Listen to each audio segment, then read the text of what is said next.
Morning नमस्कार साथीहरू। मेरो अर्ग्यानिक प्लास्टिक घरमा तपाईहरुलाई स्वागत छ।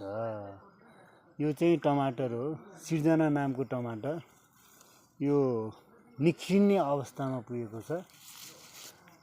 अब यो फालेर यसमा बन्दा हाल्ने प्रोग्राम छ। यसमा यो फालेर तपाईहरुले हेर्न सक्नुहुन्छ। यी फल्दै छन् टमाटर गोलभेडा।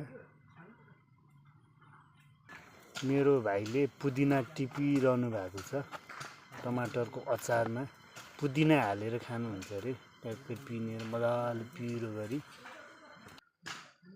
यहाँ चाहिँ पेप्सिकम, भेडे खुर्सानी, यो बजारमा अत्याधिक महँगो। यसबाट क्याल्सियम पाइन्छ। यो अर्ग्यानिक हो। यसमा बजारको विषादीहरू युज गरेको छैन। मजाले पाकिरहेछ, फुलिरहेछ।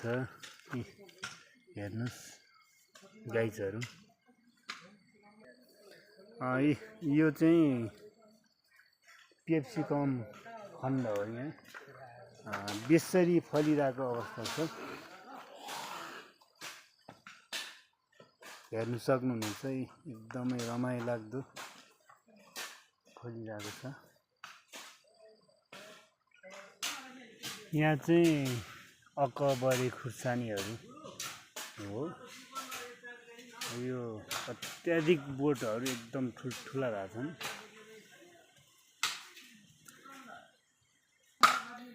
यो चाहिँ बन्दा र फुलकोपीको बेर्ना हो। यसमा कोकोपिट र मलको युज गरेर यसमा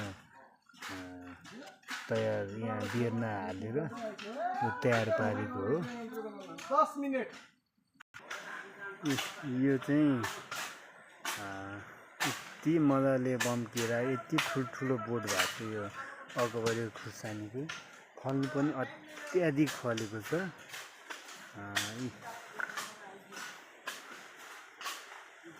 यति अग्लो अग्लो भएको छ कि यति मजाले फलेको छ। यति छ, यति सबै छ, रातै फलिरहेछ। तपाईहरुले हेर्न सक्नुहुनेछ, यति मजाले फलेको छ। बोटहरू कति ठुल्ठुलो भएको छन् हेर्नुहोस्।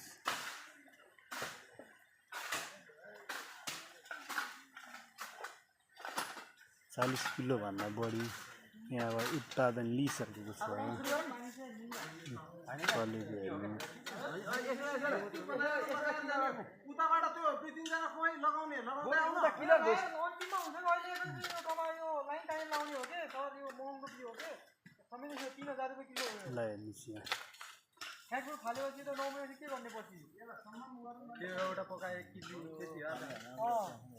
यो चाहिँ धतुरोको बोट हो गाइस। धतुरोको बोट। यसमा चाहिँ 3 पाते सुन्तलाको बिउ हाल्नको लागि जग्गा तयार गरिरहेको अवस्था छ साथीहरू। ल भिडियो हेर्नुस् है, लाइक कमेन्ट गर्नुस्। तपाईको दिन शुभ रहोस्। हुन्छ, नमस्कार।